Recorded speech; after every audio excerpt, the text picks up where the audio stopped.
Boa noite, queridos e queridas. Tudo na Santa Paz? Boa noite, prof. Tudo bem, e o senhor? Tudo na paz, graças a Deus. Boa noite, E aí? professor. Boa, buenas noites. E aí, queridão? Tudo na paz? Tudo certo. Maravilha. Deixa eu só dar uma vista aqui como é que tá o quórum. Olha, já tem bastante aí. Já tem bastante, já podemos começar, né? Maravilha. Boa noite, professor. Boa noite, filhão. Tudo na paz? Tudo bem, graças a Deus. Maravilha. Queridos, então eu vou compartilhar minha tela aqui com vocês, né?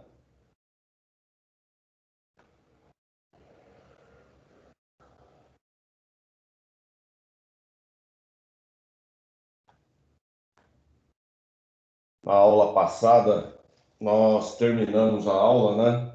Nesse slide, né? Onde a gente conversamos, né? Sobre alguns equipamentos que é comum aparecer num terminal de granel sólido, né? E aproveitamos a imagem da direita, onde mostra a obra de construção de um armazém, né? Para fazer o comentário que nessa parte funicular que tem o formato de um triângulo, né? É aquilo que a gente chama de subsolo ou fundo falso, né?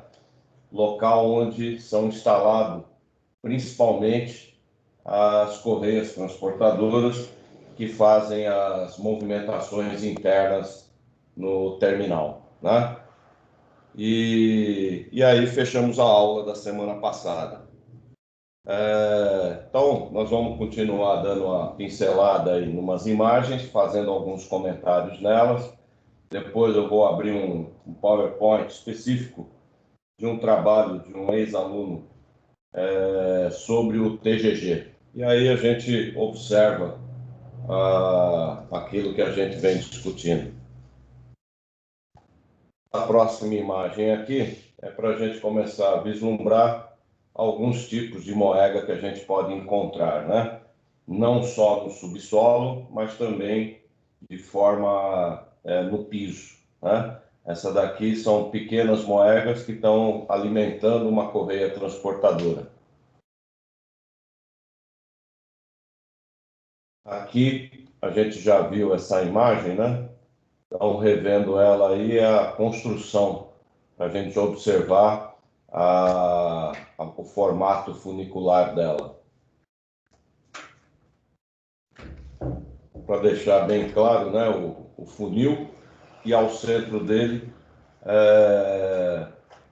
o bico de saída. Hoje, nós vamos ter a oportunidade de discutir um pouquinho mais lá na frente. Hoje, esse tipo de moega aí já não é mais compartilhado, utilizado, né?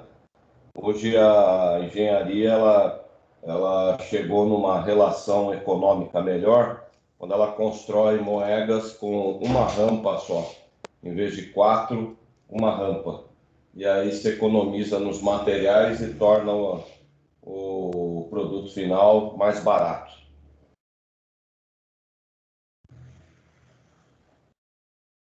Essa moeda quarteadora que a gente já tinha visto lá atrás.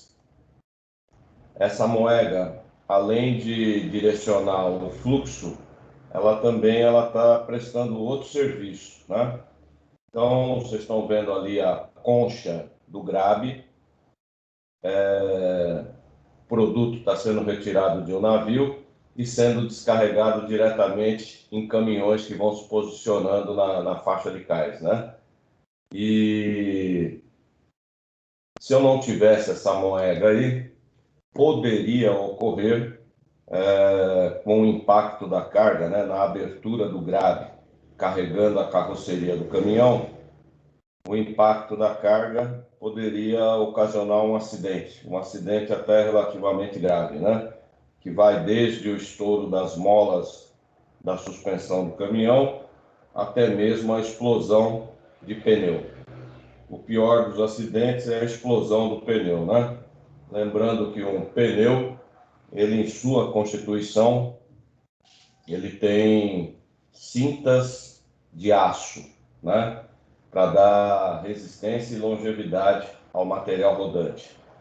E uma explosão aonde essas cintas de aço são arremessadas, as pessoas que estão ali ao entorno ou próximas ao caminhão podem sofrer ferimentos graves e vindo até a óbito, né? Que aquelas cintas de aço acabam se tornando materiais cortantes, né? E aí pode decepar uma pessoa aí facilmente. Então, por conta disso, quando está se carregando, seja um caminhão ou mesmo vagões ferroviários, utilizando o grave diretamente, para evitar esse impacto da carga, né? Esse primeiro impacto da carga por conta do peso dela e da velocidade que ele atinge, é colocada essa moega. Ela direciona com maior facilidade o fluxo do produto para a carroceria de carga, mas presta a gentileza de absorver o impacto do peso em sua estrutura. E essa daí é uma moega móvel, né? Porque ela está sobre um pneu ou trilho. Uma pequena moega suspensa. E aí chegamos na imagem da tulha, né? Que eu tinha comentado anteriormente. A tulha nada mais é do que um armazém que foi elevado, retirado do chão, e o seu fundo tem um formato funicular para permitir o direcionamento para os bicos, né? E essa parte embaixo da tulha é o local onde caminhões ou composições ferroviárias acessam para ser descarregados. Na filmagem da Vale, a gente só teve a oportunidade de ver os bicos, né? E agora a gente estaria vendo a parte superior daqueles bicos. E ao fundo, vocês estão vendo, né? Onde está o meu mouse aqui, uma correia transportadora que abastece uma segunda correia que percorre toda a tulha, e essa segunda correia distribui o produto de uma forma igualitária em toda a sua extensão. Aqui a gente observa o carregamento de uma composição ferroviária com o uso da tulha. Aqui seria uma tulha rodoviária para caminhões. E aí chegamos no elemento transportador, né? Hoje, dentro de um terminal de granel sólido, o equipamento de movimentação principal é a correia transportadora, ou aquilo que a gente também conhece por elevador de caneca. E podemos dizer que o elevador de caneca nada mais é do que uma correia transportadora com um ângulo de 90 graus.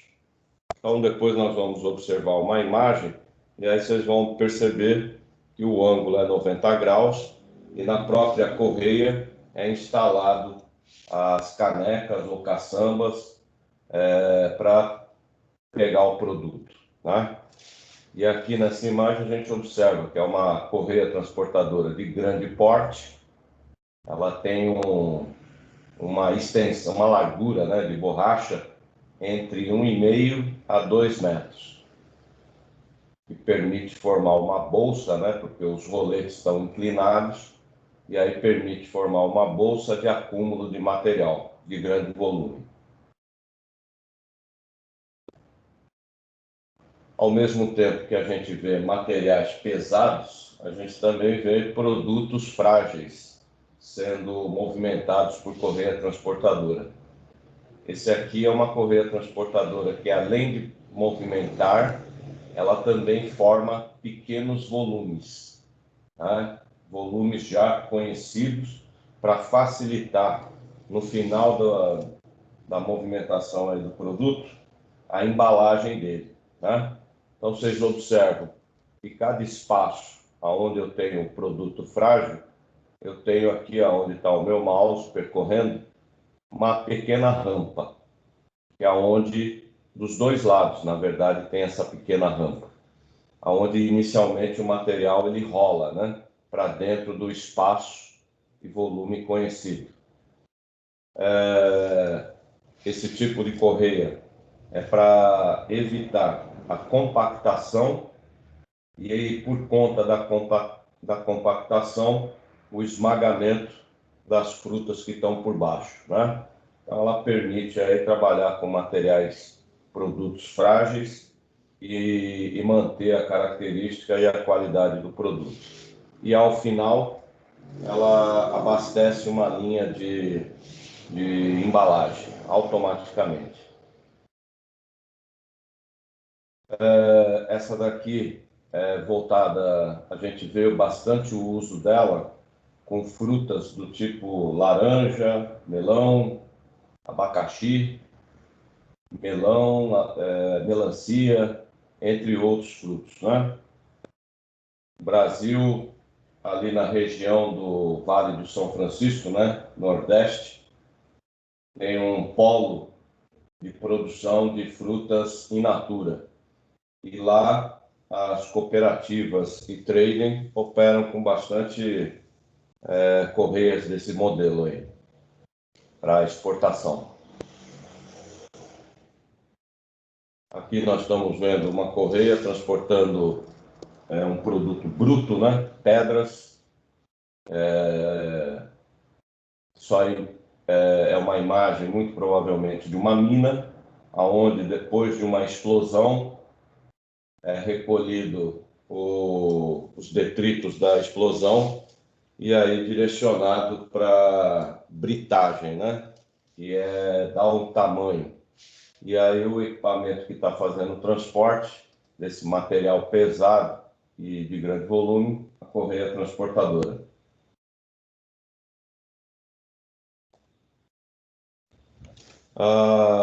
Nessa imagem é para a gente ter um comentário, né? A área de engenharia, quando ela houve a evolução do equipamento correia transportadora, ela observou algumas situações. Então, vamos discutir um pouco essas situações. Eu vou tirar aqui o compartilhamento inicialmente e fazer umas perguntas, né? Para existir o movimento através de uma correia transportadora, saindo do ponto A e indo para o ponto B, o produto, qual é a força física que atua nesse processo? Pergunto eu para vocês.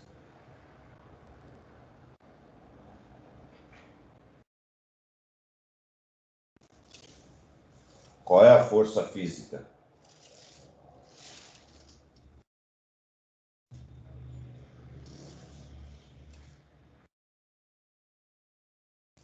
Se essa força deixar de existir, não existe movimento do ponto A para o ponto B. Qual seria essa força?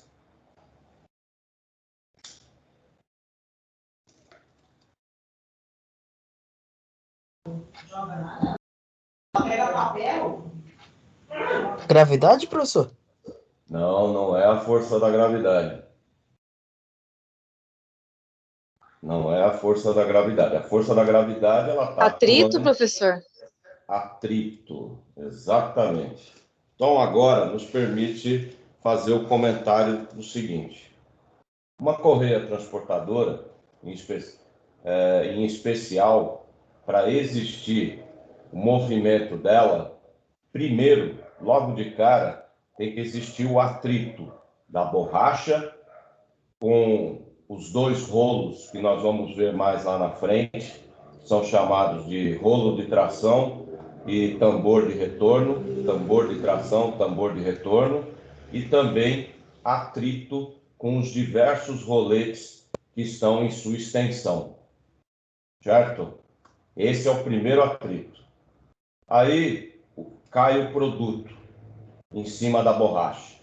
Se não existir atrito entre o produto e a borracha, o produto também não se movimenta.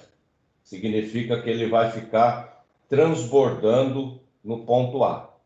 Então, eu preciso, em específico, para ter a eficiência na movimentação, atrito. Agora, pergunto eu para vocês, o que o atrito nos dá como resultante? Logo de cara.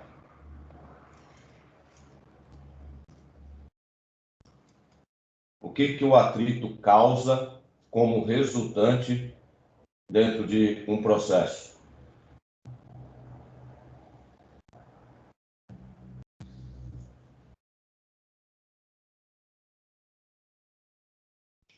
Calor? Calor, exatamente. Então, a gente já sabe, agora tem que ter um entendimento do seguinte, que a correia transportadora, ela vai gerar calor. Ela vai gerar calor. É natural do processo. Então, a gente já tem o conhecimento que é natural do processo ela gerar calor. Agora, vamos traçar o segundo paralelo. Quando a gente pega produtos do agronegócio, grãos como soja, milho ou o produto açúcar, que tem a sua origem também do agronegócio, né? O produto agrícola, onde ele foi esmagado e depois ele sofreu uma destilação para ter como resultado o produto açúcar. Esses produtos, por serem de origem orgânica, o que será que eles podem gerar com o calor? Combustão? Não de imediato, mas vai acontecer como resultado. O calor, ele acelera um processo que a gente chama de fermentação, né? O calor proporciona que os produtos orgânicos, eles acelerem esse processo de fermentação. A reação química da fermentação, existe a formação de alguns subprodutos. Que subprodutos são esses? O primeiro, um deles é álcool em vapor, e o segundo, alguns produtos geram grande quantidade de metano, que é um gás. O que esses dois produtos têm como característica? O que eles são?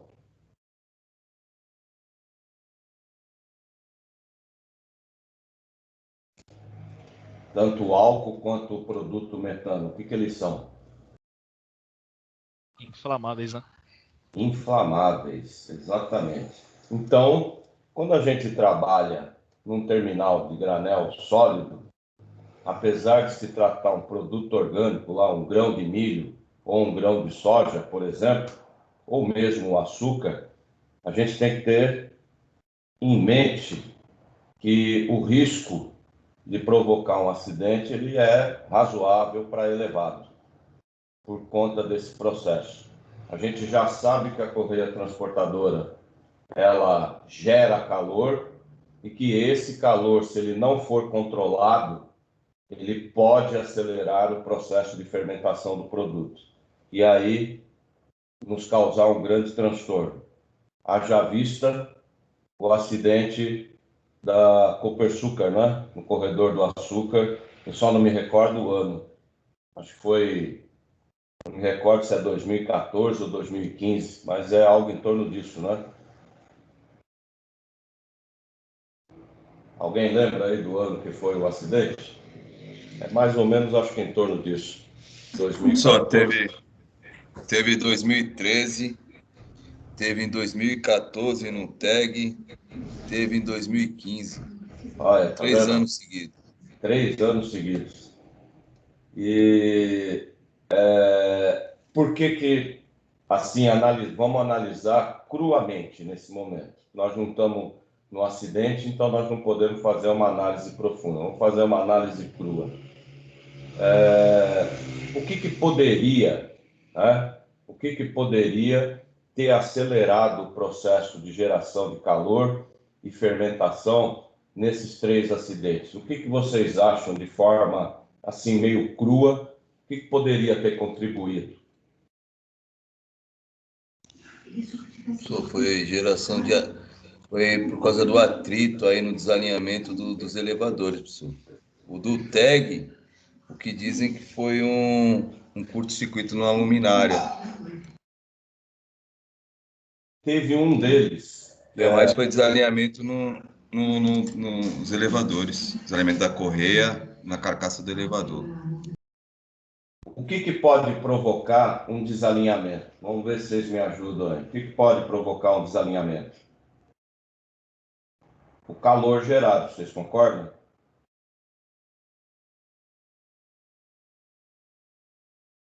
Sim ou não, queridos?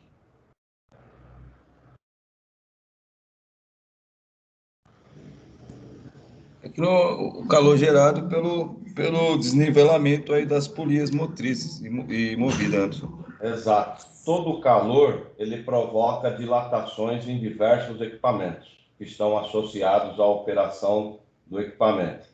Então, esse calor, ele acaba sendo transferido para toda a estrutura.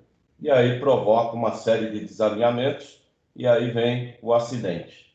Agora, se a engenharia sabe que existe o calor, o risco do calor, como é que a engenharia, vocês imaginam que a engenharia ajuda a controlar a formação desse calor para deixar ele um nível aceitável?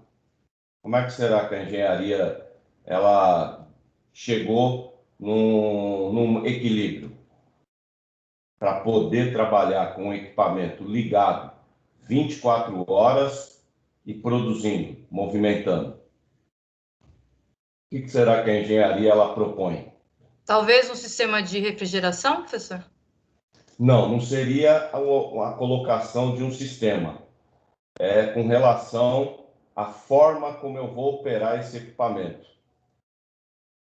Existe uma exaustão, vamos colocar assim. Os ambientes eles devem ter uma exaustão forçada, que é para permitir a retirada rápida, né, de ar quente e a entrada de um ar com temperatura mais baixa. Perfeito. Vai funcionar como um cooler. Agora, na operação direta do equipamento, o que a engenharia ela pode propor para evitar que haja a formação de um calor excessivo e apenas um calor controlado?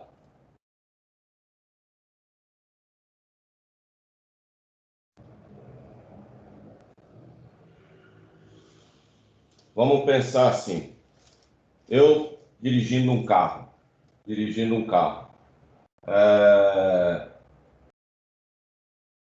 existe no carro,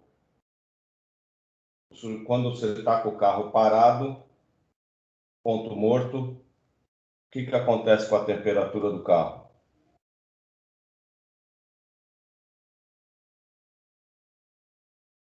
Ela sobe ou diminui? Ela sobe ou diminui mais rápido a temperatura do motor? Parado ele tende a esquentar mais, né? Tem o Exatamente. vento frontal. O vento frontal ajuda a fazer uma troca mais rápida, né, na refrigeração no radiador e permite o controle melhor da temperatura. Então, o carro parado, a temperatura sobe. Ele em movimento, a temperatura ela tende a ser controlada, fica controlada, né? Estável. Agora, na correia, eu já estou dizendo que ocorre de forma inversa. Na correia ocorre de forma inversa o processo. O que seria dizer essa forma inversa na prática, na movimentação da correia? Quanto mais rápido eu for, o que acontece? Mais calor vai gerar. Exatamente. O atrito aumenta e mais calor eu vou gerar. Então, a engenharia, o que ela propõe? Uma velocidade. Significa que eles fizeram testes exaustivos no equipamento, a engenharia que projetou, a engenharia que está vendendo o equipamento. Ele está te ofertando um equipamento e está te dizendo, olha, esse equipamento sofreu testes exaustivos e a velocidade de trabalho dele, a velocidade ideal de trabalho dele é 1 metro por segundo. Então, quando eu colocar um produto, eu vou ajustar a velocidade do motor para aquele produto em 1 metro por segundo. Quando eu trocar de produto, novamente eu vou ajustar a velocidade para aquela 1 metro por segundo de acordo com o peso daquele material. Pode falar, filhão.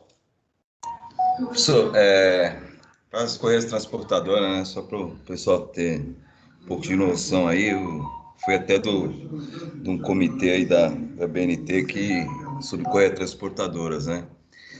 Para minério, assim, só para o pessoal tá assim, para minério, transporte de minério, a velocidade ideal é 1,6 a 1,8 metros por segundo. Já para grãos aí, soja, né? A gente fala em torno de 2,6 a 2,8. E para carvão, né? Coque, quanto maior a velocidade, melhor, né? Então, isso tem tudo a ver com a granulometria do que você está transportando. Eu vou compartilhar com vocês aqui o manual. Deixa eu abrir ele aqui. Ele está disponível na internet, né? Manual Fácil. Transportadores de correias e elevadores de caneca, né? Então, vou compartilhar com vocês a tela. Eu tenho ele, então eu não vou fazer o download. Quem quiser fazer o download depois, está disponível aqui. Manual de Transportadores de Correia Fácil. Esse manual, deixa eu ver aqui, vou abrir só um deles aqui, só para pegar a capa dele. Esse aqui tá bom. Então tá aqui, Manual de Transportadores de Correias, né? Fácil. Ele foi feito já algumas décadas atrás, tem coisa de uns 10 a 15 anos, pela uma metalúrgica, né? Fábrica de Aço Paulista, do estado de São Paulo. Ela inicialmente era uma empresa de capital nacional, né, brasileiro. Hoje não. Hoje ela já é uma empresa anglo-holandesa. E esse manual foi feito por engenheiros da área de projetos, né, de correias transportadoras e elevadores de caneca. E dentro do manual, eu vou pegar agora fragmentos, né? Fragmentos, que é o que a gente vai trabalhar nos slides aqui, são fragmentos do manual, né? Então, tem algumas imagens dele, né? Cálculo de transportadores de correia, seleção de série de roletes de acordo com a característica do material, e esse daqui, onde a gente fala capacidade volumétrica dos transportadores, né? Então, segundo os desenvolvedores, os engenheiros que desenvolveram o manual Fácil, a velocidade ideal, a velocidade média ideal para correia transportadora de borracha, ele coloca aqui 1 metro por segundo, tá? E depois nós vamos ver aqui, deixa eu achar aqui o do elevador de caneca, modelo também, né?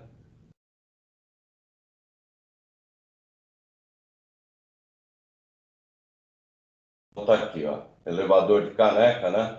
Velocidades recomendadas, né? Quando se trata de um elevador centrífugo, de 1,10 a 1,52 metros por segundo. Quando se trata do contínuo, 0,64 a 0,76. Eu, particularmente, não estou criticando o Alexandre e nem as pessoas que o orientaram lá no curso ou no... Foi um simpósio, seminário, né, que você participou, Alexandre? Não, na verdade, eu trabalhava com isso, professor. Eu era do corpo técnico aí do Pátio de Minérios, lá na Uzi Minas, e recentemente eu estava aqui no TES, aqui na construção do novo terminal. Maravilha, maravilha. A informação, e assim, trocando figurinha com a área de engenharia, o manual, ele continua sendo válido até hoje. Então, quando eu vou trabalhar algo de forma acadêmica, eu tenho que trabalhar com algo que foi estudado e calculado, né? Para poder compartilhar, para ser aquilo que a gente fala para vocês de fundamentado e referenciado, né? A velocidade que eu vou trabalhar, assim, explicando aqui em sala de aula para vocês, é a velocidade de acordo com esse manual, que é um manual que a gente utiliza na área acadêmica para fundamentar projetos. E conversando com alguns engenheiros da área, existe algumas possibilidades de variação? Existe. Eu trabalhei com correia transportadora na Maná, trabalhei com correia transportadora na Cosipa também, porque eu era da área de operações das duas empresas, e a gente era autorizado a trabalhar em alguns momentos com até 30% acima da velocidade da pré-estabelecida, né? Então, é possível? Mas é uma operação controlada de forma a evitar que o equipamento ele atinja temperaturas que possam ocasionar um possível acidente. Beleza, queridão?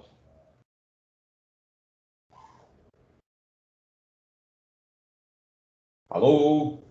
Tranquilo? Ô, professor, professor, tranquilo. Maravilha, maravilha. Tranquilo, professor. Então, vamos voltar lá no... Cadê a imagem? Essa imagem. Então, a gente estava discutindo essa situação de atrito, né? Atrito e o que acelera a formação do atrito, né? Então, o aumento do calor gerado, ele está ligado diretamente à velocidade praticada pelo equipamento, né? Então, quando a gente deseja aumentar a capacidade de produção de um determinado equipamento, a gente, principalmente no que tange a correia transportadora, a gente tem que fazer algumas avaliações. Então, eu, por exemplo, eu não sou partidário da ideia de aumentar a velocidade do motor.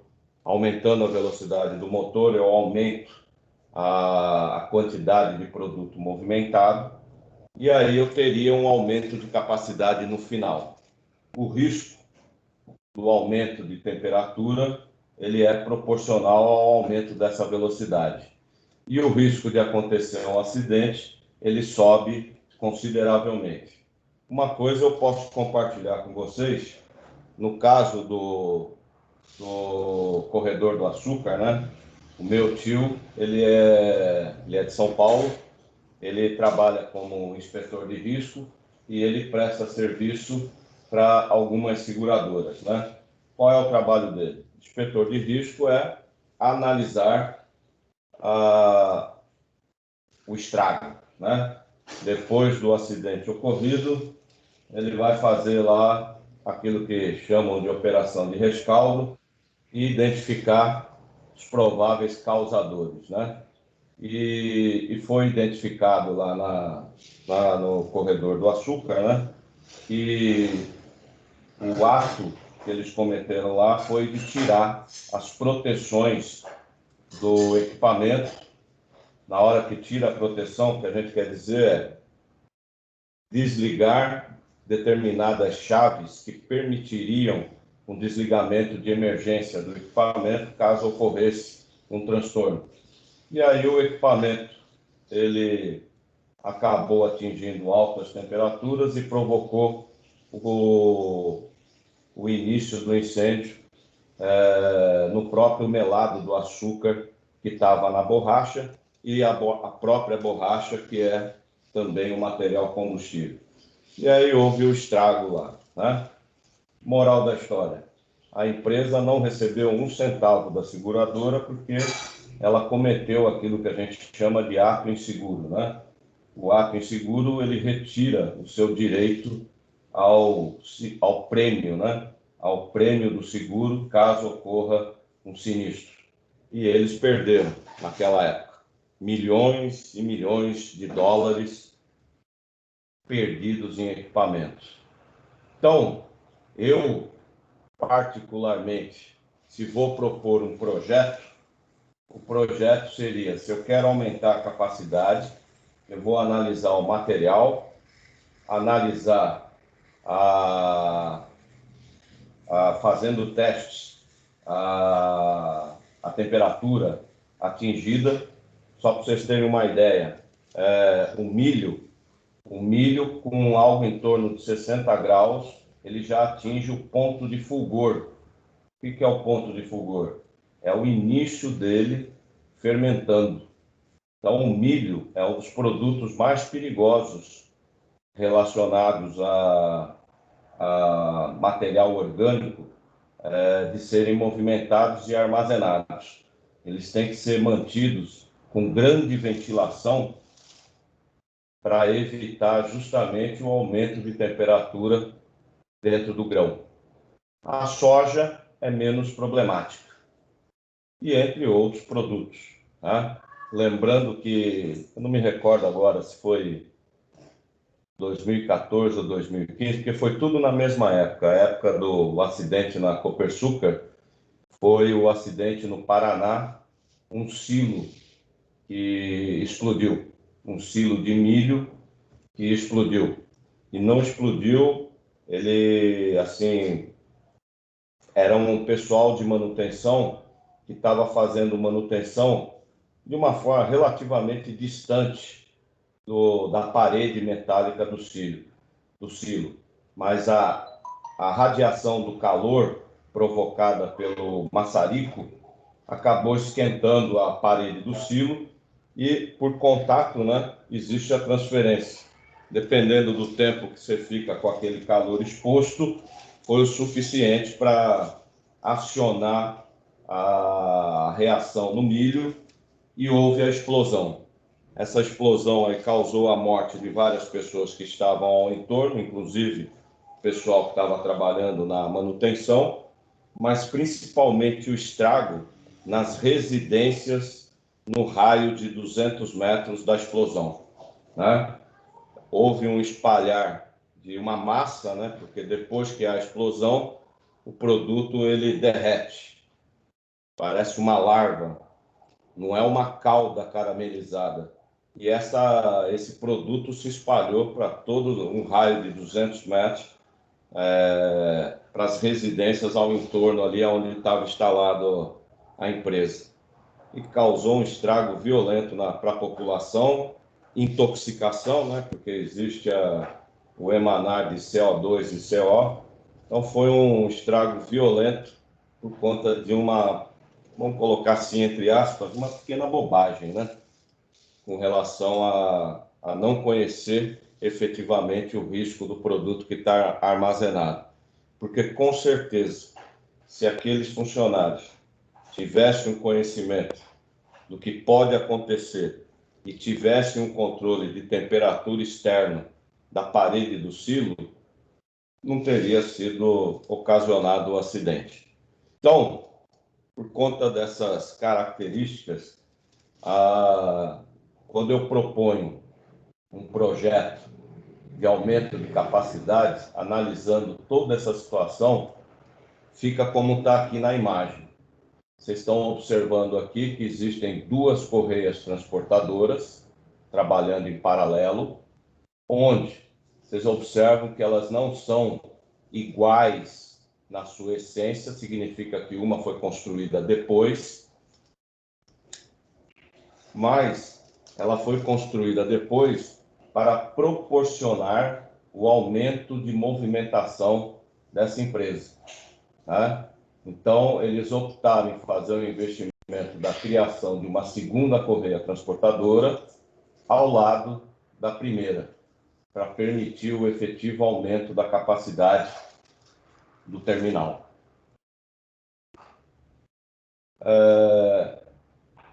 Próxima imagem aqui. Professor, não está aparecendo a imagem. Oh, perdão, desculpa. Faltou aqui o compartilhamento, né? Eu não prestei atenção, aquela hora eu tinha tirado e não voltei, desculpa. Acha, imagina. Aqui, a imagem é essa daqui, vou até dar uma ampliada nela, né, para facilitar de enxergar. Então, aqui na imagem, a gente está vendo que aqui, para proporcionar o aumento de capacidade real, sem risco, a empresa ela optou, né, na colocação de uma segunda correia transportadora em paralelo. E aí a somatória do que essas duas correias geram de movimentação é que dá a capacidade total de movimentação da empresa. É um investimento caro, mas é um investimento seguro, né? Eu tenho um aumento de capacidade, respeitando, assim, as características do... Eita, peraí, deixa só... O equipamento, que trabalha em grande parte do seu tempo sendo forçado pelo atrito. Agora, essa imagem aqui. Isso aqui é uma imagem só para ilustrar o que a gente observaria, né, numa correia transportadora, né? Então, nós temos aqui à direita, no alto, o tambor de acionamento, aonde está o motor e a caixa de transmissão. E aqui embaixo, nós temos um tambor de retorno. Ele é, como é que se fala, mecânico, ele não tem acionamento a motor, né? Ele gira em função do tambor de acionamento que está lá no alto. Aí os primeiros roletes, aqui embaixo à esquerda da imagem, é onde eu tenho a entrada do fluxo. Aí tem os primeiros roletes, que são chamados roletes de impacto, né? Que tem uma característica para suportar o impacto do peso do material ao cair na correia. Aí logo em seguida eles têm os chamados roletes de carga, que é o que vão ajustar a borracha e permitir a movimentação dela durante um segmento. Depois, os roletes de retorno, que não tem contato com o material, então ele não sofre com o peso, que é os que estão embaixo da estrutura. E essa região aqui é um esticador, né? Periodicamente, a área de manutenção da empresa, ela confere a tensão da borracha e estica ou afrouxa, de acordo com aquilo que é verificado, né? O material, uma coisa que é importante também comentar, né? O material, independente se ele é orgânico ou mineral, conforme vai passando o tempo de operação na movimentação dele, todos os materiais tendem a criar assim, uma certa pasta, né? E essa certa pasta, ela vai ficando grudada na própria borracha da correia. Então, no alto, a gente procura ajustar uma lâmina, né? Uma lâmina de nylon ou uma lâmina de teflon, que a gente ajusta para ficar raspando a borracha da correia transportadora, de forma a tirar o excesso desse material. E em determinados períodos, né? Por exemplo, na Ultrafértil e na Manar, quando a gente tinha a entre-safra lá, significa entre safra. Naquele período, hoje está diferente até, né? Mas para nós, lá na década de 80 e década de 90, quando vinha o período da entre safra de produtos agrícolas, a gente tinha um certo alívio na produção. Muitas vezes a gente nem produzia nada, passava um dia inteiro sem produzir nada. Então, a empresa, ela, nesses períodos de entre safra, ela fazia manutenção de diversos equipamentos e também a limpeza das correias transportadoras. Então, a gente, munidos de jatos, né? Como se fosse uma lavadora de pressão, né? A VAP, a gente lavava as correias e retirava algum material, resquícios de material, que era para quando retornasse no período da safra, retornar com ela zerada e limpa. E, ao mesmo tempo, essa limpeza, ela dá longevidade, né, para o equipamento. Porque a gente tem que lembrar que todo produto, ele gera um particulado. Não importa se ele é mineral ou se ele é agrícola. Ele gera um particulado. Esse particulado, essa poeira, ela fica em suspensão, mas depois ela decanta. E ela acaba decantando na própria estrutura da correia, né? Então, significa que ela entra em contato com os roletes, entra em contato com os tambores e que, periodicamente, a gente busca limpar e lubrificar, de forma a você dar longevidade ao equipamento de uma forma geral. Bem, esse próximo slide aqui é para a gente ter a visão das influências, né? O que a geometria influencia na operação da correia. A correia, eu falo a correia, pode ser de borracha, como pode ser de metal, como pode ser de madeira, né? Mas a mais difundida é a de borracha. Ao longo da evolução do equipamento, foi observado que alguns materiais, como a borracha, podem sofrer uma torção e, através dessa torção, aumentar a capacidade de movimentação dela. Quando ela tem um ângulo zero de torção, significa que ela está totalmente estendida, o acúmulo de material ali, antes de transbordar para fora da correia, é menor do que quando eu começo a flexionar ela. Quando eu começo a trabalhar com um ângulo acima de 0 graus, vai permitindo flexionar a borracha, existe um limite de flexão, e essa flexão, ela permite criar um acúmulo maior de material. Então, é possível, com o mesmo equipamento, tendo uma flexão da borracha maior, aumentar a sua capacidade.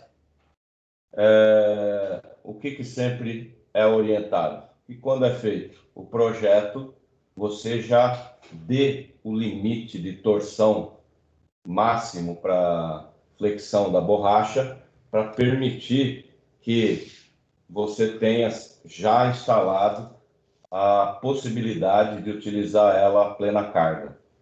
Então, aí a gente observa na primeira figura, né, mais à esquerda e no alto, aonde está o meu mouse, o ângulo que flexiona a borracha, ele é dado pelo ângulo de inclinação do rolete, que é esse ângulo beta. Quanto mais eu flexiono o rolete, mais eu estou flexionando a borracha.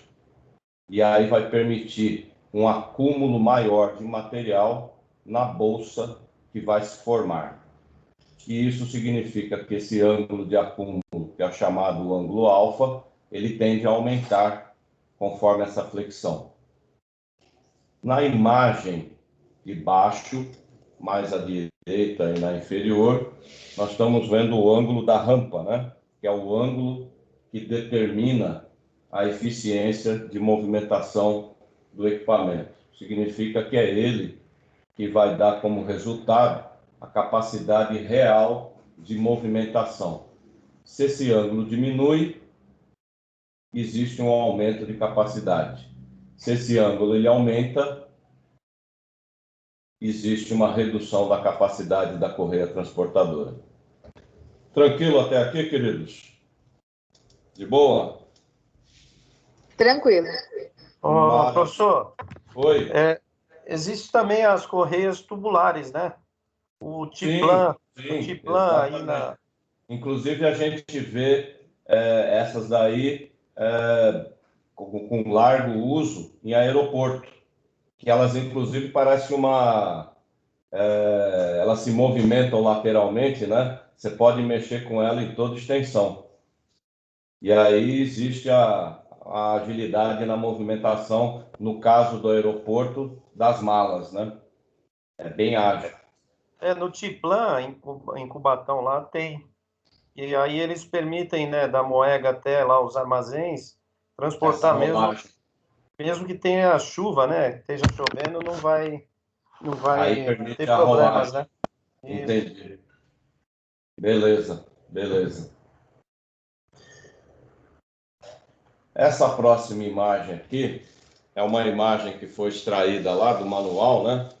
E ele é um manual longo, né? Tem vários capítulos. Nesse capítulo aqui, eu peguei só um pedacinho, né? Vocês estão vendo aqui que ele começa na letra A e aqui no final da imagem está na letra S.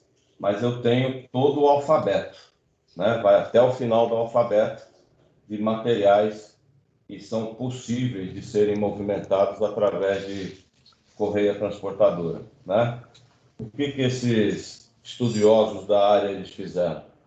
Para facilitar a vida deles na produção da correia transportadora e na venda, então eles estudaram produto a produto para poder facilitar a criação de um projeto específico, né? Então, eles estudaram as características físicas desses materiais e foram observando os impactos que essas características físicas causam. E aí nós temos aqui identificado a característica física, peso específico, né? Nós temos aqui na primeira coluna, em libra, pé cúbico, e na segunda coluna, tonelada por metro cúbico. A primeira coluna está relacionado ao sistema ASA, American Standard Association. E a segunda coluna está relacionado ao sistema ISO, International Standard Association. Lembrando, né, que o Brasil adotou o padrão ISO, né? Então, nós estamos na segunda coluna. E aí eles observaram os ângulos de formação e o ângulo de inclinação da rampa, aquilo que eles consideram ideal para alguns produtos. E, através disso, essa coluna de código aqui, ela é orientada para a pessoa que está fazendo o projeto, né? Não é nem orientada para mim e nem para vocês.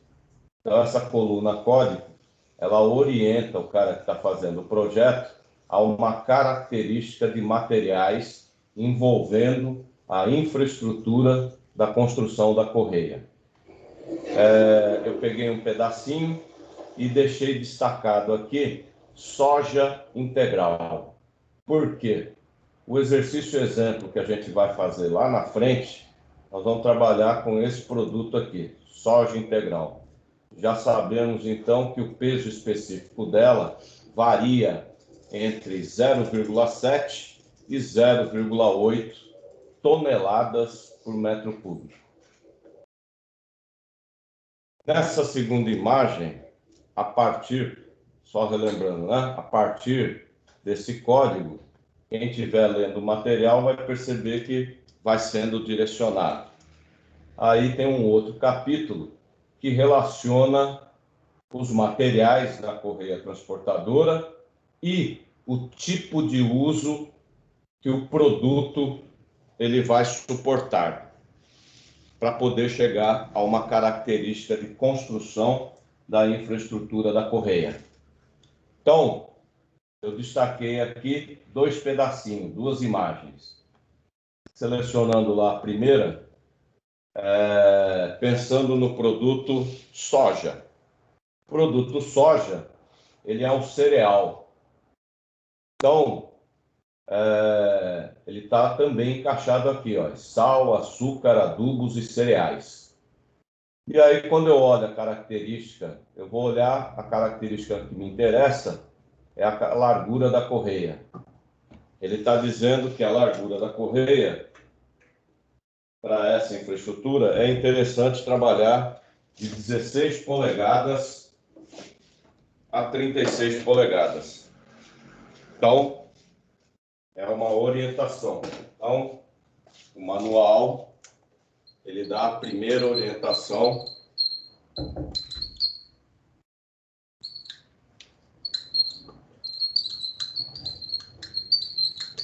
relacionada ao tipo do produto.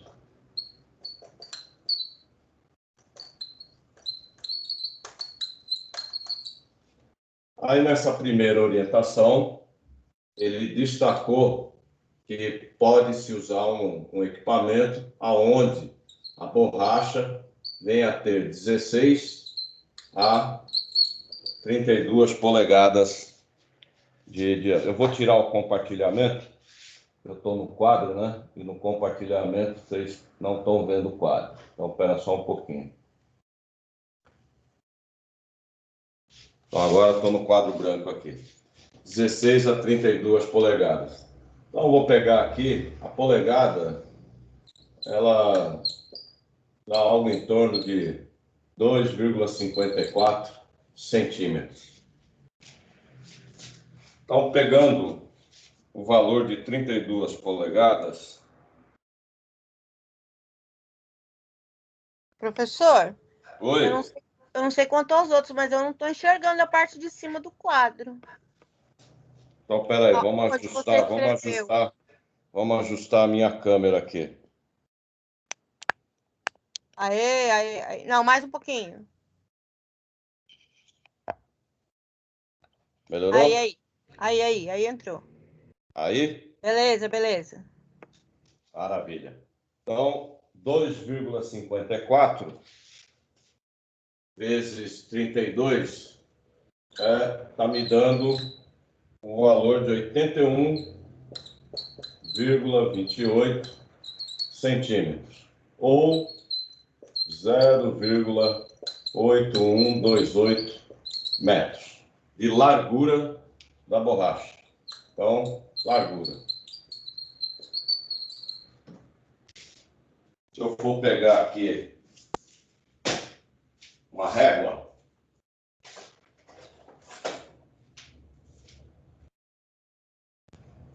então eu tenho aqui uma régua, 50 centímetros. Então, vou pegar aqui mais ou menos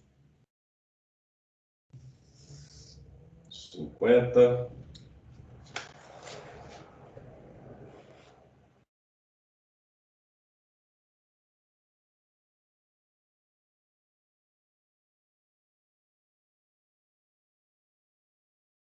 Mais 31, então mais ou menos por aqui. Ela teria essa largura, mais ou menos. Se eu flexionar ela,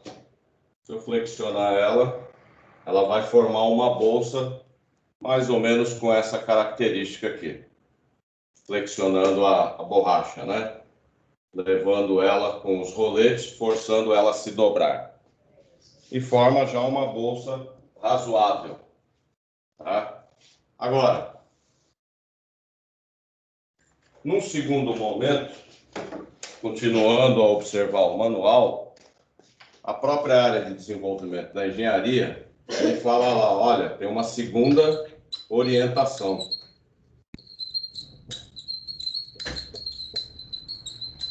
A segunda orientação é com relação à forma do uso.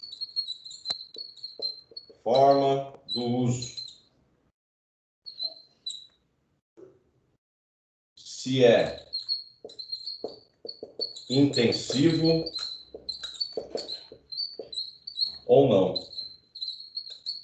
Na aula passada, a gente, quando estava vendo aquela imagem de construção de um armazém, a gente chegou a conversar um pouquinho sobre isso, né? Onde a gente citou lá as características de um terminal de zona de produção e de um terminal de zona de exportação, terminal portuário.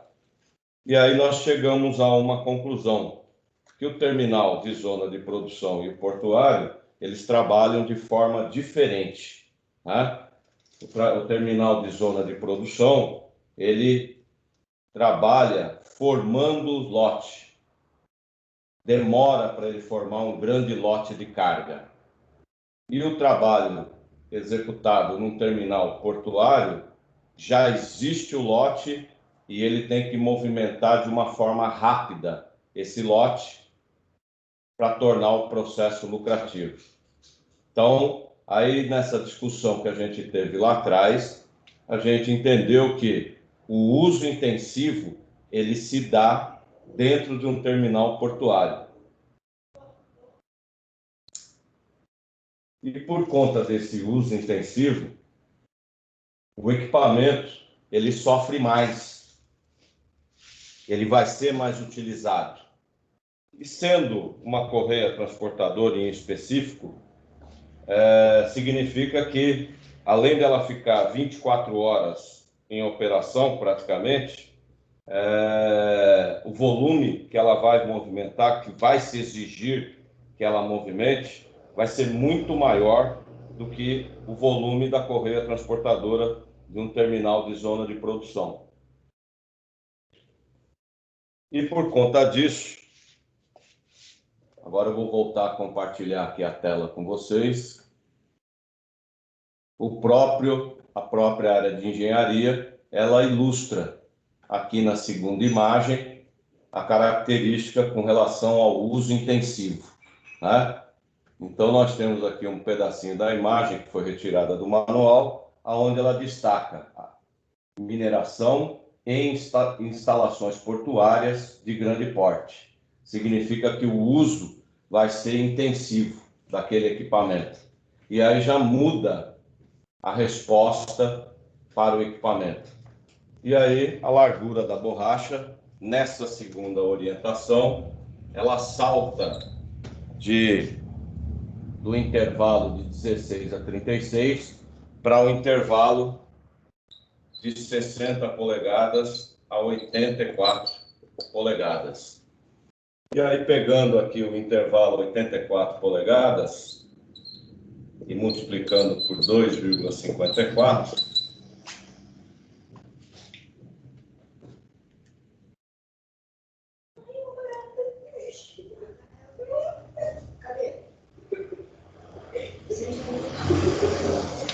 cadê?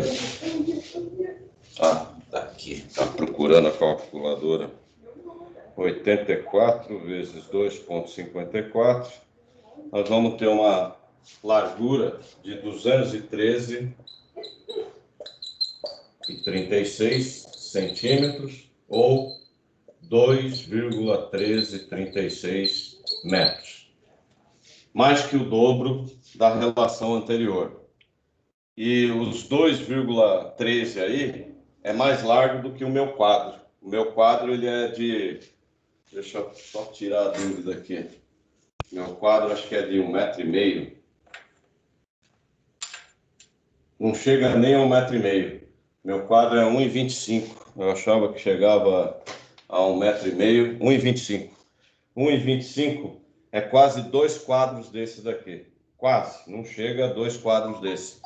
E aí permite que a bolsa formada, né, seja muito maior e o acúmulo de material dentro dela infinitamente maior do que a primeira situação.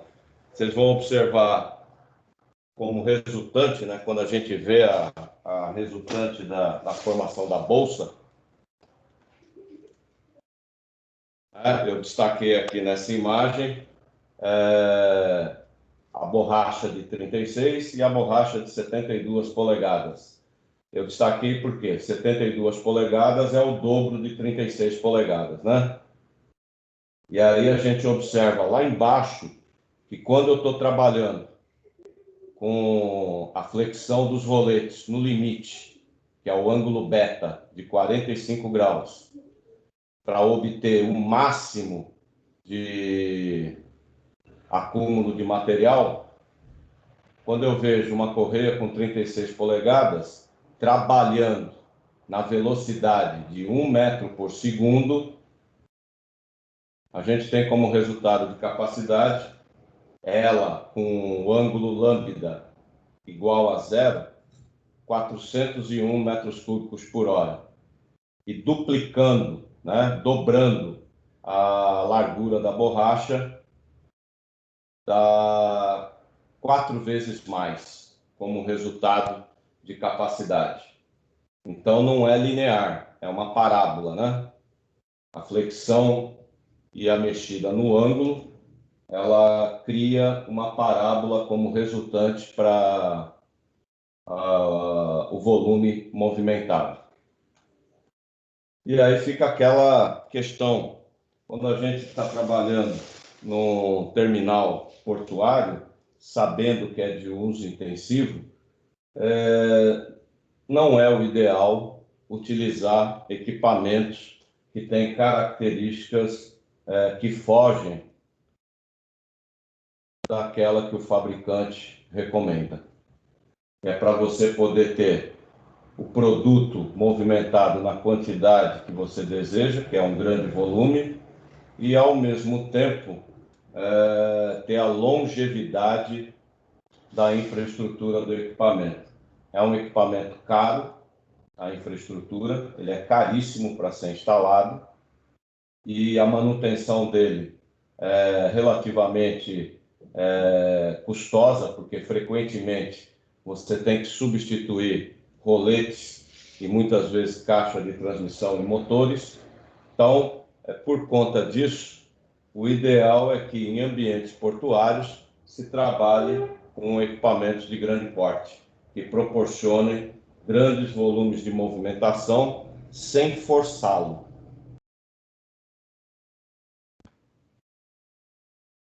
Aqui a gente vê a granulometria de material, né? Característica de material. Ele pode vir a formar a fumaça, né? Quando está sendo movimentado. O destaque aí é o ângulo alfa, que é o ângulo de acúmulo.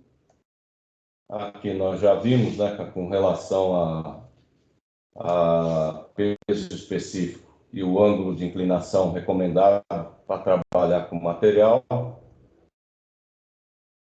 Nós vamos ver no exercício.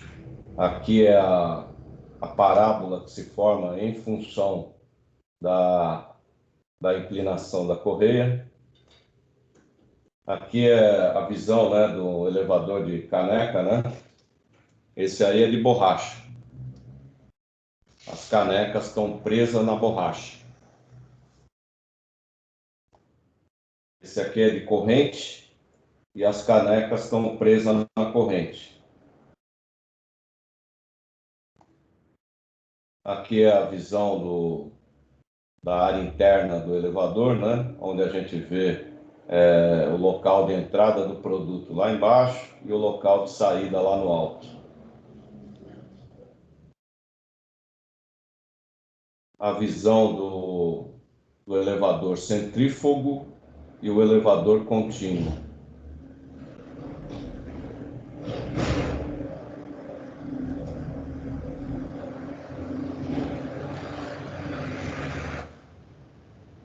Uma bica, onde a caçamba ou a caneca ela é virada para transbordar. A visão externa do elevador.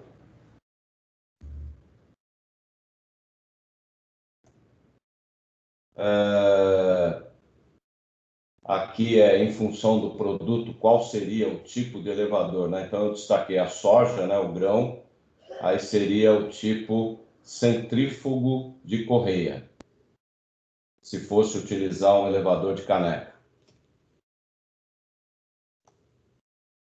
as velocidades de trabalho recomendadas pelo fabricante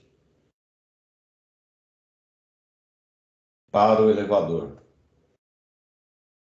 Aqui é relacionada à capacidade, né, as canecas, relacionada à caneca, que normalmente se obtém quase algo em torno de 75% do volume total dela.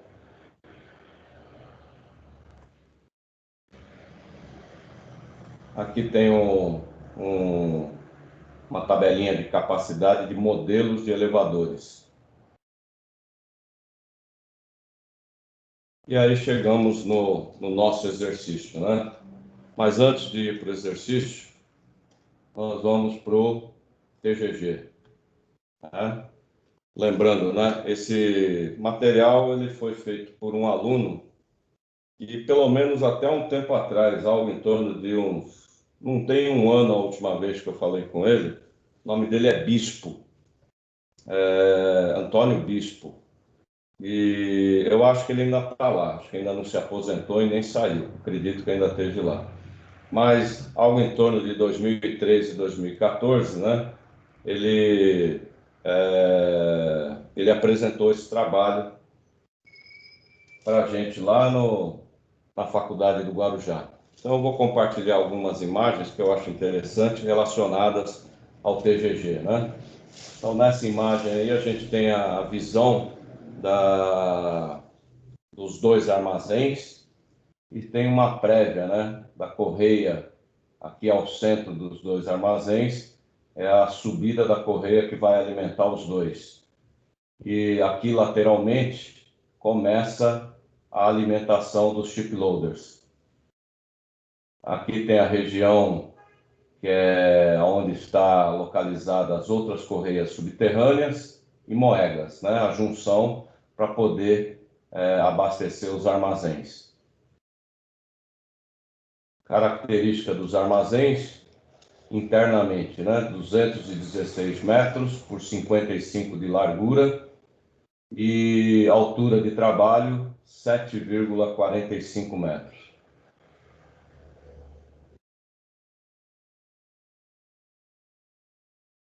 Só vou parar naquilo que interessa, tá? Aqui tem a portaria de entrada, onde tem a balança para caminhão, né? Balança rodoviária. E aqui é um equipamento interessante que permitiu um grande avanço, né? na área. Eu lembro que eu comentei com vocês, né, que quando eu iniciei a minha caminhada na Maná, eu entrei na empresa como coletor de amostra. E eu era responsável por sondar tanto veículos quanto box, né? Eu e outros funcionários, né? O sondar significa que eu estou retirando amostras para serem feitas, né, análise física e química.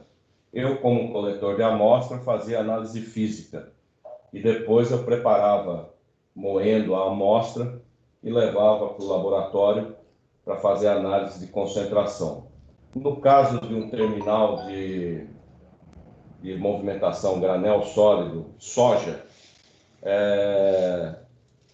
a principal análise é a física, porque eles querem ver o que efetivamente está vindo de produtos, né? Então, esse equipamento aqui é um equipamento automático que permite à empresa coletar rapidamente aquilo que eu levava algo em torno de, entre coleta e análise, levava algo em torno de 30 a 40 minutos para gerar, e o caminhão está esperando para descarregar, agora é feito em minutos com esse equipamento, né? Esse equipamento de sondagem, ele sonda toda a região da carroceria de carga do caminhão, retira a amostra e já faz a granulometria e já proporciona, inclusive, os mais modernos, a leitura de concentração do produto, né? Então, em questão de minutos, eu já libero ou não o caminhão para descarregar. Então, isso aqui foi um baita avanço. Aqui é a visão do tombador do TGG. O tempo de ciclo dele é 4 minutos, é um excelente tempo, é rápido e é descarregado em média aí ao em torno entre 40 e 50 toneladas fácil. A área de entrada do tombador, nós vimos naquela filmagem, né? E aí a parte ferroviária, recepção ferroviária. Está destacando, né, que o TGG ele tem uma vantagem, né, uma vantagem competitiva em relação aos outros terminais, que ele tem aquilo que ele chama de pera ferroviária, né, um anel. Esse anel permite ele receber, fracionar e depois de descarregado, recolocar e remontar a composição, sem causar paradas no trânsito interno do porto. Então, é uma vantagem competitiva deles, que eles podem receber um grande volume de vagões e não causa transtornos operacionais para ninguém. Aqui tem o destaque do equipamento que eles usam para fazer a movimentação interna, né? Em vez de usar uma máquina ferroviária de grande porte, trabalha com esse equipamento que é mais compacto. E aí a gente vê que ele tem os dois tipos de material rodante, né? O trilho e o pneu para rodar no piso. A moega ferroviária deles, né? Permite algo em torno de 4 ou 5 vagões ao mesmo tempo. Tem um slide que aponta certinho qual é a capacidade do local. E trabalham com vagões graneleiros, né?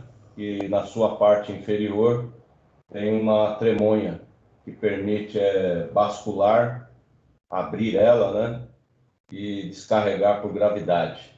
E automaticamente já cai na moega ferroviária que está logo embaixo. A visão... Oi? Não entendi. Aqui nós estamos vendo a grelha do piso e na imagem da direita o bico da moega alimentando o início de uma correia.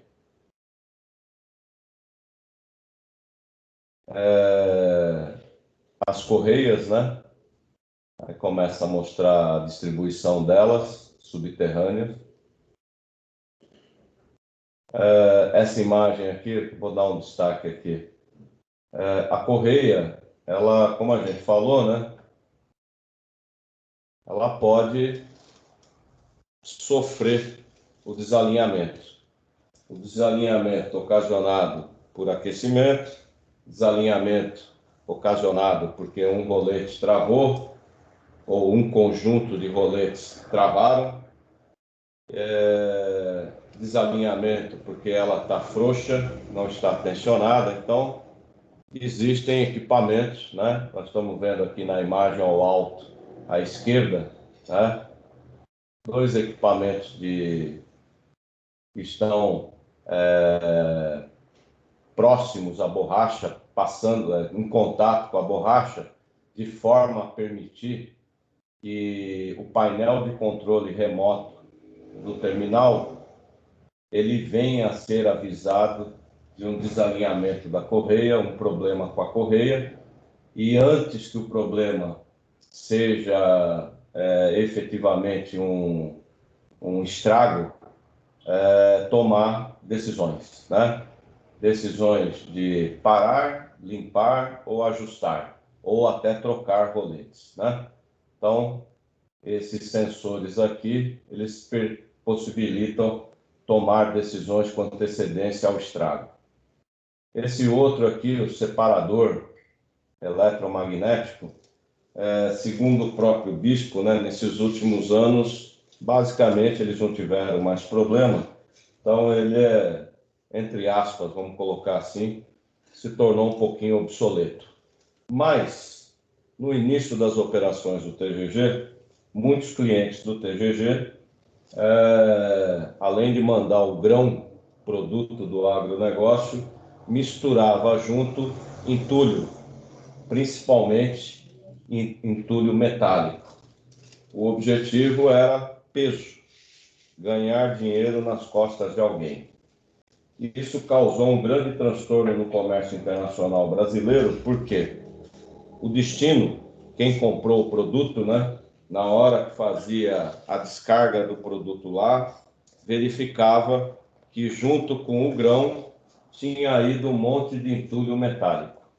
E aí esse pessoal, lógico, vai fazer a reclamação na corte da OMC, Organização Mundial do Comércio.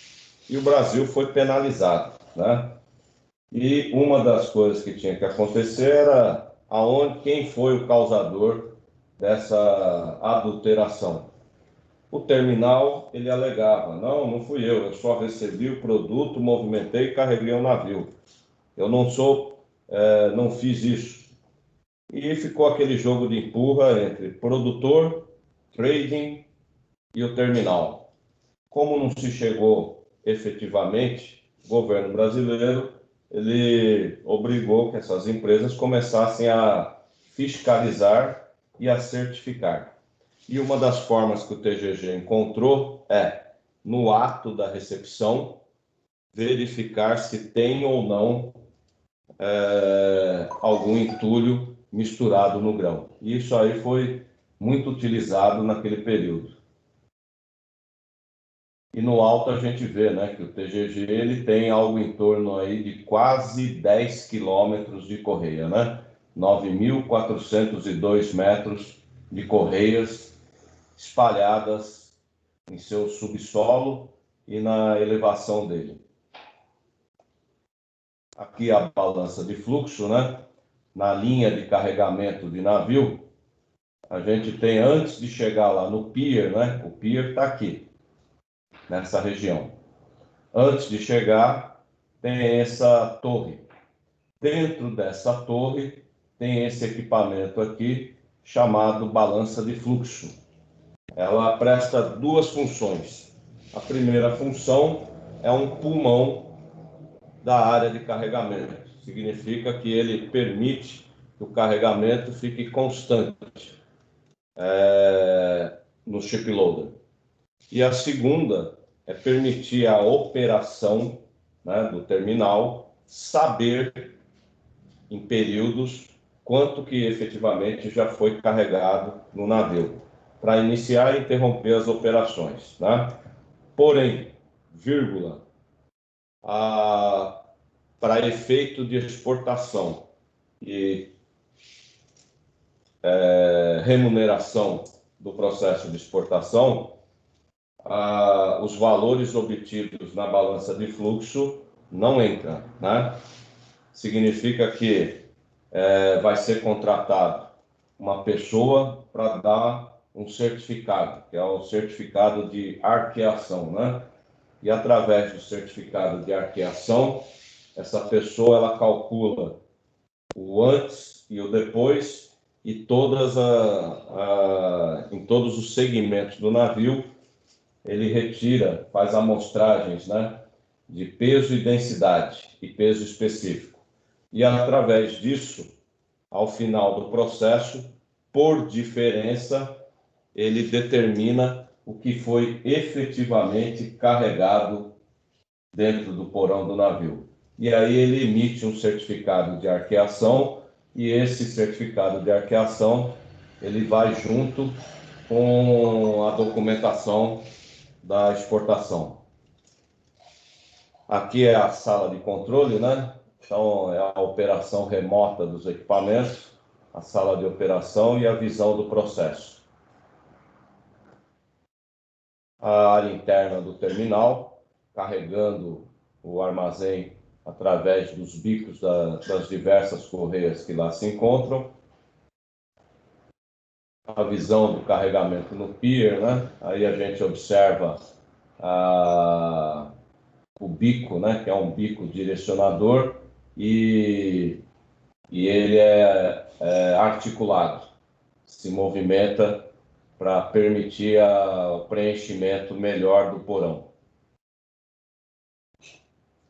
A visão do fluxograma do processo, desde a recepção na portaria até o embarque no navio. Esse aqui a gente já viu.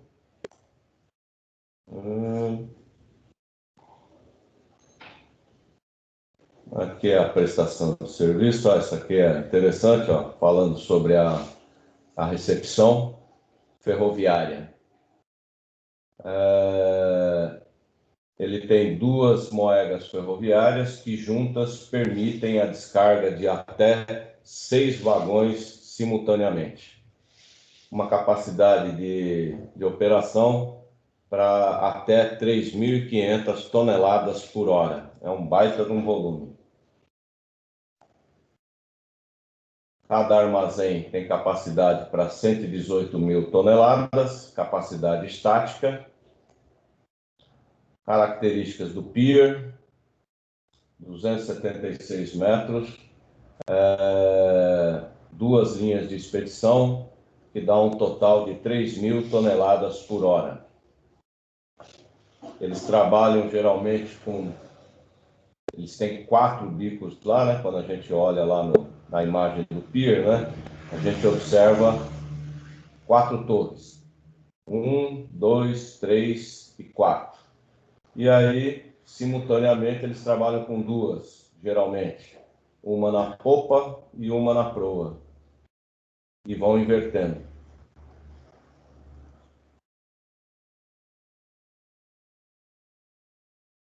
E aí acabou. Aqui acabou.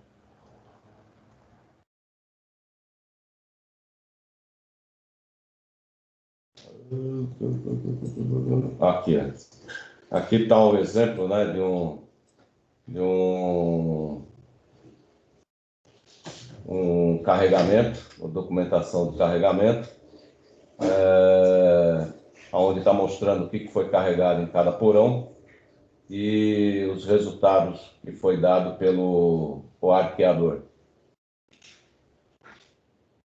Certificado. Aí finalizou.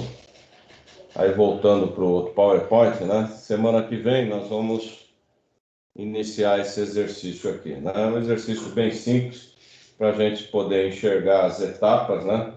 Recepção, formação do lote e o embarque. Nós vamos trabalhar segundo aqueles conceitos que eu mostrei anteriormente para vocês, né? Vou mostrar aqui de novo os 2 capítulos de um livro, né? Tá os fundamentos.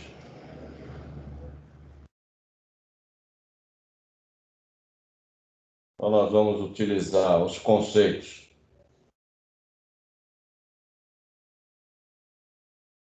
layout, o que o layout influencia nesse processo, e os conceitos, principalmente, do estudo de tempos e métodos, né?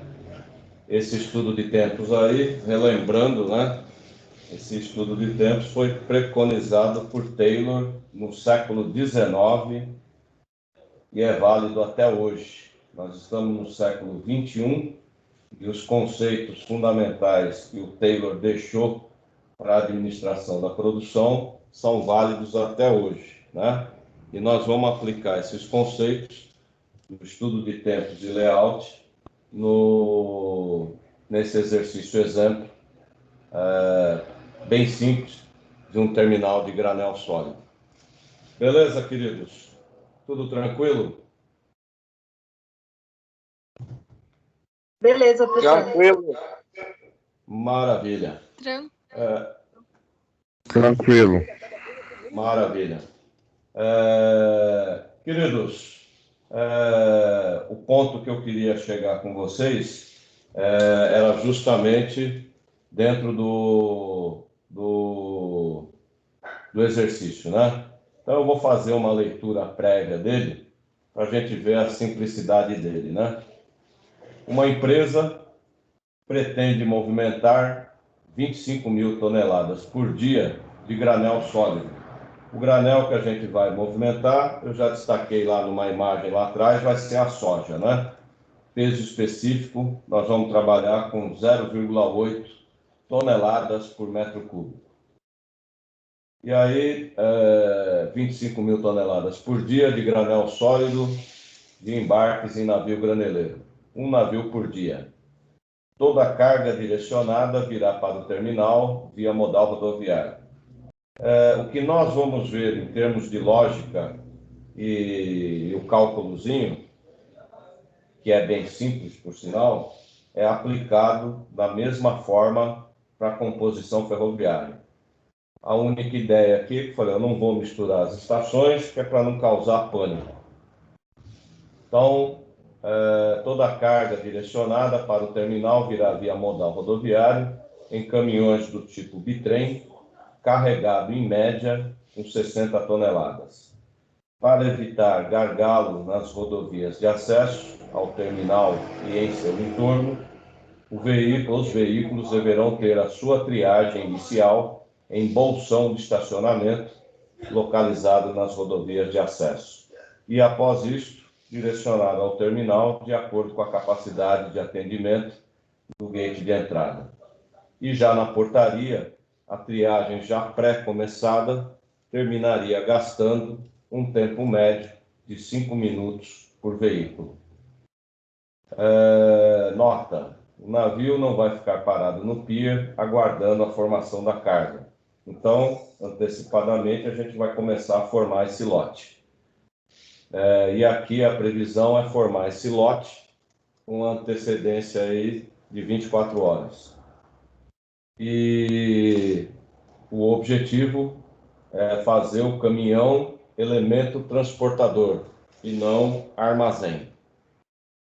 Aqui nessa imagem, o tempo do ciclo do tombador rodoviário. Esse é um tombador bem velho. Tempo do ciclo dele, 8,05 minutos por veículo. E aqui vem a característica do terminal, né? Tem duas imagens. Só que, na verdade, é uma imagem só, né? Para facilitar de colocar a imagem com um tamanho que permitisse ser visto por mim e por vocês, eu dividi ela em dois. Então, eu vou colocar aqui no quadro, eu vou tirar o compartilhamento. Aliás, já estou sem o compartilhamento. Olha, meu Deus, eu estava mostrando a imagem. Vou mostrar aqui primeiro. A imagem que eu estava mostrando era essa, do armazém, né, do exercício exemplo, essas duas imagens. Agora eu vou tirar o compartilhamento só para a gente ir lá para o quadro.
A primeira imagem, ela começa aqui, né? E termina aqui. Primeira imagem.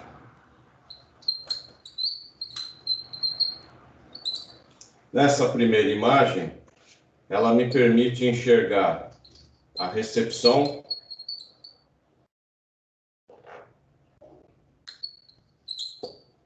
e a formação do lote.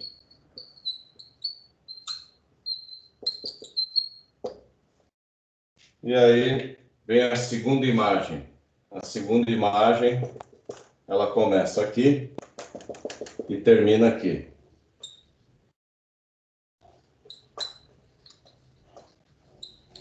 Aonde eu vou observar o embarque. Beleza? Tranquilo? Tranquilo, queridos? Beleza, professor. Maravilha. Pergunto eu, né? Que por hoje, o que eu tinha para chegar com vocês era aqui. Meu objetivo era chegar aqui para que na próxima aula a gente efetivamente começasse o desenvolvimento do exercício exemplo, né? E aí pergunto eu para vocês, alguma dúvida, querem fazer algum comentário? Por gentileza, fiquem à vontade. Pode usar o microfone ou o chat aí. Esse material ele já está disponível, professor? Sim, minha querida. Tu lembra que foi na primeira aula, se não me falha a memória, eu não me recordo agora se foi a primeira ou a segunda, eu mostrei lá no Teams, acessando a aba geral, né? Indo lá em arquivos, a apostila já está lá. Ou acessando o Moodle, também vai encontrar a apostila lá. Beleza? Beleza, obrigada. Certo. Mais alguma coisa, queridos? Tranquilo? Podemos encerrar? Alô? Tranquilo, professor. Positivo, professor. Tranquilo. Certinho, professor. Valeu. Então, queridos e queridas, Obrigada, professor. obrigado eu. Eu é que tenho que agradecer a paciência comigo e a tranquilidade aí em ficar escutando a minha voz de gralha. Eu agradeço aí a participação de vocês, a presença de vocês. Desejo a todos aí uma boa noite, né? Uma boa aula depois do intervalinho aí, né? E um bom término de semana para vocês. Até segunda-feira. Beijos e abraços a todos aí. Fiquem com Deus e até semana que vem. Obrigada. Boa noite, professor. Até semana que vem. Boa noite, pessoal. Boa noite. Boa noite, professor. Obrigado, mestre. Obrigada. Valeu, Boa querido. noite, obrigada pela aula. Boa noite, professor. Valeu, meu anjo. Fica com Deus. Boa noite. Amém. Obrigada. Valeu. Tchau, Valeu, professor. Boa meu anjo. noite. Boa noite. Fica com Deus. Até semana que vem. Amém, o senhor também. Amém. Valeu, queridas. Valeu, queridos. Não esqueçam que para sair dessa sala, né, vocês têm que clicar lá no alto à direita, naquele botão vermelho sair, né? Aí vocês saem dessa sala e já tenha o acesso e o ingresso para a próxima aula. Valeu, queridos. Beijos a todos. Fiquem com Deus.